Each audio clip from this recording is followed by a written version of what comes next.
Sometimes, the most terrifying sound is silence. It begins on a damp Thursday evening as Maya crosses a familiar parking lot. The hum of fluorescent lights, the solitary click of a shopping cart wheel, the pressure of plastic handles in her palm. These are the details of a routine so normal they are invisible. She checks her phone, pockets it, and turns into a shadowed lane between two cars. And then, the routine ends. This is where abductions hide, not in the dramatic, but in the mundane. Investigators retrace these last ordinary moments, searching for a single detail out of place. A cashier vaguely recalls a red scarf. A security camera across the street activates a second too late. Her phone's location pings once from a rural turnoff, then goes dark forever. How does a life simply vanish without a sound?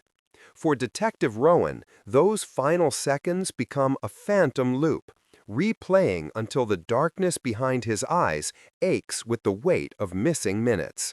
When the digital trail goes cold, a different kind of silence descends. It isn't cinematic. It's the low hiss of a distant radio, the indifferent hum of a street lamp that continues to burn long after she's gone. This is the moment when families begin counting their breaths, and search parties choose a direction in the dark. In an age of constant surveillance, we believe we are always seen. But a life can still evaporate between two pixels. A trail can end in the middle of a data feed. And in the void left behind by a broken routine, a new, terrifying story begins to form. The next morning, the town awakens to a hush so heavy it feels like a held breath. At dawn, neighbors gather in the rain, their coffee steaming in the cold air as the wet asphalt gives off a metallic scent. An officer carefully bags a crumpled receipt from a puddle, knowing it's likely nothing, but hoping it's everything. With every passing minute, the search area widens, a potential footprint is washed away, and the blind spot of another camera is discovered.